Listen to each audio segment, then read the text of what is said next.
নমস্কাৰ পোনপ্ৰথমে আপোনালোক সকলোকে স্বাগতম জনাইছোঁ এটি নতুন ভিডিঅ'লৈ।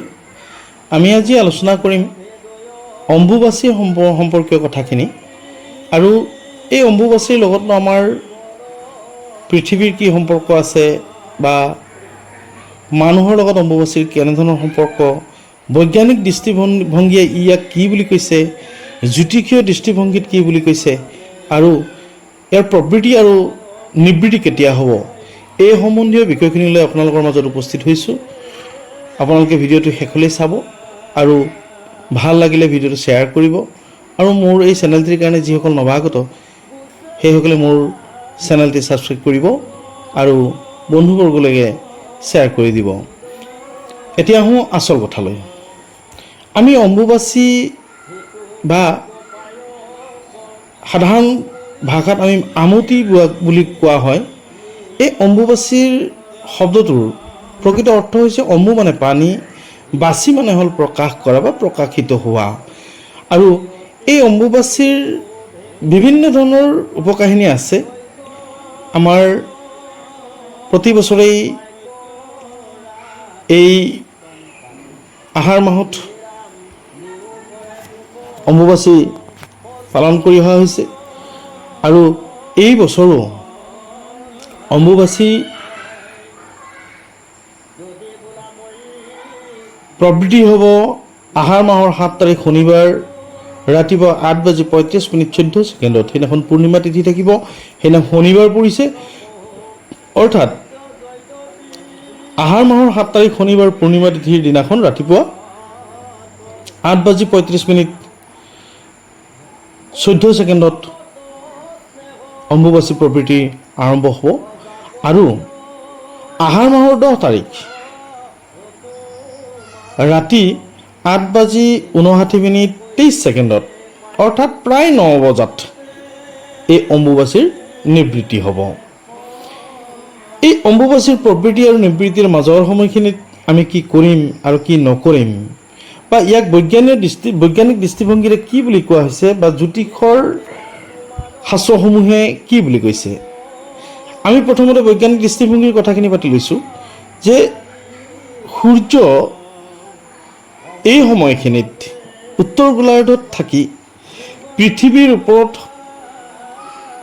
সম্পূৰ্ণ উলম্বভাৱে ৰশ্মি পৃথিৱীলৈ নিক্ষেপ কৰে আৰু আমি সকলোৱে জানো যে 21 জুনৰ তাৰিখটো অত্যাধিক গৰমৰ দিন হিচাপে চিহ্নিত হয় আৰু এই অত্যন্ত গৰম তাৰ লগে লগে বৃষ্টিপাত হয়। এই তাৰিখটোত সূৰ্যৰ উত্তাপৰ লগত এক সৃজনীশীল শক্তিৰ সংস্পৰ্শ হয় পৃথিৱীৰ আৰু এই সৃজনীশীল শক্তিটোক আহৰণ কৰিবৰ কাৰণে বসুমতী অৰ্থাৎ পৃথিৱীৰ উপৰিভাগৰ যি মাটিৰ গুণাগুণ, এই মাটিৰ গুণাগুণত এই সৃজনীশীল শক্তিটোৱে অৰ্থাৎ প্ৰচণ্ড যে ৰ'দ বা প্ৰচণ্ড গৰম বা অত্যাধিক বৃষ্টিপাতৰ যি প্ৰভাৱ, এই প্ৰভাৱৰ জৰিয়তে পৃথিৱী উৰ্বৰা হয় বা ৰসময়ী হয়।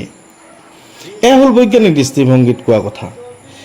আৰু আমাৰ জ্যোতিষ শাস্ত্ৰই কৈছে যে আহাৰ মাহৰ আৰ্দা নক্ষত্ৰৰ প্ৰথম চৰণত যেতিয়া ৰবি প্ৰৱেশ কৰে, অৰ্থাৎ আমি সকলোৱে জানো যে তিনিটা নক্ষত্ৰই লগ লাগি একোটা ৰাশি গঠন হয় আৰু আহাৰ মাহত আৰ্দা নক্ষত্ৰৰ প্ৰথম চৰণত যেতিয়া ৰবি অন্তৰ্ভুক্ত হয় তেতিয়া অম্বুবাচী প্ৰবৃত্তি আৰম্ভ হয় আৰু এই প্ৰথম চৰণ যেতিয়া অতিক্ৰম কৰি যাবলৈ হয় তেতিয়া অম্বুবাচীৰ নিবৃত্তি হয়। অৰ্থাৎ জ্যোতিষীয় দৃষ্টিত এই দিনটোত বা এই আৰ্দা নক্ষত্ৰৰ প্ৰথম চৰণৰ সময়খিনিত পৃথিৱীলৈ সূৰ্যৰ ৰশ্মিৰ জৰিয়তে বা সূৰ্যৰ কিৰণৰ জৰিয়তে এক সৃজনীশীল শক্তি বা এক উদ্যাত্মিকা শক্তি আহি পৃথিৱীত অৱলোকন হয় বা পৃথিৱীত আহি পৰেহি আৰু পৃথিৱীয়ে সেই তেতিয়াই ৰসময়ী হয়, গৰ্ভৱতী হয় বা ৰজস্বলা হয়। আমি সাধাৰণ অৰ্থত ক'বলৈ গ'লে আমাৰ মহিলাসকলে বা আইমাতৃসকলে মাতৃত্ব অৰ্জন কৰাৰ কাৰণেই ৰজস্বলা হোৱাৰ পিছত বীৰ্য ধাৰণৰ ক্ষমতা আহৰণ কৰে। ঠিক সেইদৰে আই বসুমতীৰ গাত বা আই বসুমতীয়েও সৃজনীশীল শক্তি বা উৎপাদিকা শক্তি লাভ কৰিবৰ কাৰণেই এই সূৰ্যৰ ৰশ্মিৰ দ্বাৰা প্ৰেৰিত হোৱা এই শক্তিক অৱধাৰণ কৰা হয়।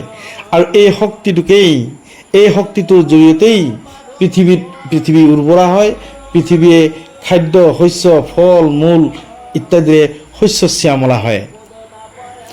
আৰু এই আই বসুমতী ৰজস্বলা হোৱাৰ কাৰণেই আমি বৈদিক হিন্দু সনাতন ধৰ্মৰ লোকসকলে কিছু নীতি নিয়ম অৱলম্বন কৰোঁ বা নীতি নিয়ম আমি পালন কৰোঁ। আৰু এইকেইটা দিনত কিছু কথা কৰাৰ পৰা আমি বিৰত থাকোঁ আৰু কিছু কথা নতুনকৈ কৰিবলৈ আৰম্ভ কৰোঁ। আমি এতিয়া আহিছোঁ এই দিনকেইটা দিনত আমি কি নকৰিম বা কি কৰিব নেপায়। এই অম্বুবাচীৰ দিনকেইটা দিনত মাটি খন্দা, গছ ৰোৱা ইত্যাদিৰ পৰা বা হাল বোৱা বা বৈদিক শাস্ত্ৰ অধ্যয়ন কৰা, মন্দিৰত বন্তি প্ৰজ্বলন কৰা বা গৃহত কোনো মাংগলিক অনুষ্ঠান বা মাংগলিক কাৰ্য সাধন কৰা ইত্যাদিৰ পৰা বঞ্চিত হ'ব লাগে বা ইত্যাদিৰ পৰা আমি আঁতৰত থাকিব লাগে। বা এইকেইটা দিনত আমি আমিষ খাদ্যৰ পৰা আঁতৰত থাকিব লাগে। কোনো ধৰণৰ মাটি খন্দা, গছ ৰোৱা বা এনেধৰণৰ কাৰ্যৰ লগত আমি জড়িত হৈ থাকিব নালাগে। আমি আহিছোঁ এতিয়া কি কৰিম, সেইকেইটা দিনত আমি কি কৰিব লাগে। আমি সকলোৱে জানো যে এই নিৰ্দিষ্ট নক্ষত্ৰটোৰ অৰ্থাৎ আৰ্দ্ৰা নক্ষত্ৰৰ প্ৰথম চৰণত যেতিয়া ৰবি উপস্থিত হয়, তেতিয়া ৰবিৰ পৰা নিঃসৃত হৈ থকা বা ৰবিৰ পৰা নিৰ্গত হোৱা ৰশ্মিৰ জৰিয়তে পৃথিৱীয়ে এক উদ্ভাৱিকা শক্তি বা এক সৃজনীশীল শক্তি আহৰণ কৰে। আৰু এই শক্তিটোত কিছু কথা অৰ্থাৎ আমাৰ মহিলাসকলে, বিশেষকৈ মহিলাসকলে তেওঁলোকৰ স্বাস্থ্য সম্বন্ধিত বা প্ৰজনন শক্তি বা গৰ্ভধাৰণ শক্তি অটুট ৰখাৰ কাৰণেই কেঁচা গাখীৰ আৰু আম ফল ভক্ষণ কৰিব লাগে। খালী পেটতে আম ফল আৰু কেঁচা গাখীৰ সেৱন কৰিব লাগে। আৰু সৰ্পভয়ৰ কাৰণে যিসকল লোকৰ সৰ্পভয় থাকে, সেই সৰ্পভয় থকা লোকসকলে এইকেইটা দিনত কেঁচা গাখীৰ সেৱন কৰিব লাগে, কেঁচা গাখীৰ খাব লাগে। বা আমাৰ ঘৰত সাধাৰণতে দেৱ দেৱীৰ ফটো বা মূৰ্তি কিছুমান স্থাপন কৰা হয় বা আঁৰি থোৱা হয়। এই মূৰ্তি বা দেৱ দেৱীৰ ফটোত কোনো ধৰণৰ চাকি বন্তি, ধূপ ধূনা ইত্যাদি জ্বলোৱা নিষেধ কৰিব লাগে বা কৰিব নালাগে। বা এইকেইটা দিনত মন্দিৰ বা নামঘৰত থকা মূৰ্তি বা বিগ্ৰহ বা ফটো, বিভিন্ন দেৱ দেৱীৰ ফটোৰ সন্মুখত বা ফটোত বা বিগ্ৰহত এখনি ৰঙা কাপোৰ আৰু সেন্দুৰ স্থাপন কৰি দিব লাগে। আৰু নিবৃত্তিৰ পিছত, অম্বুবাচীৰ নিবৃত্তিৰ পিছত সেই সেন্দুৰ আৰু সেই ৰঙা কাপোৰখন সোঁ হাতত, মহিলা বা পুৰুষৰ কোনো কথা নাই, সোঁ হাতত ধাৰণ কৰিব লাগে। আৰু সেই সেন্দুৰ তিলক হিচাপে ধাৰণ কৰিব লাগে।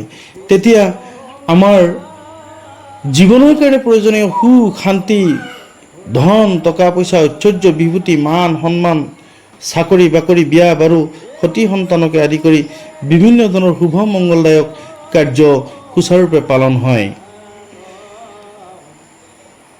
বন্ধু বান্ধৱীসকল, এই অম্বুবাচীৰ লগত আমাৰ অসমতে থকা শ্ৰেষ্ঠ ধাম কামাখ্যাৰ লগত জড়িত হৈ আছে। অৰ্থাৎ যোনিপীঠ, কামাখ্যাক যোনিপীঠ বুলি কোৱা হয়। আৰু এই যোনিপীঠত এই প্ৰবৃত্তি আৰু নিবৃত্তিৰ জৰিয়তে আই কামাখ্যাক 4 দিনৰ কাৰণে আই কামাখ্যা আইৰ মন্দিৰৰ দুৱাৰ বন্ধ হৈ থাকে। পৰৱৰ্তী 4 দিনৰ পিছত মন্দিৰৰ দুৱাৰ খোলা হয় আৰু ভক্তসকলৰ কাৰণে খুলি দিয়া হয়। আৰু এই উৎসৰ্গা কৰা প্ৰসাদ তেওঁলোকক বিতৰণ কৰা হয়। ই এক পৰম্পৰা। অৰ্থাৎ এই অম্বুবাচীৰ জৰিয়তে মা কামাখ্যাৰ শোধন কৰা হয়, নতুনকৈ পূজা পত্ৰ বছৰটোৰ কাৰণে কৰা হয়, পৃথিৱী ঋতুমতী হয়, আই কামাখ্যা ঋতুমতী হয় আৰু এই ৰীতিমতীৰ লগত থকা বৈদিক সনাতন ধৰ্মীয় বিভিন্ন নীতি নিয়ম আমি পালন কৰি আহিছোঁ।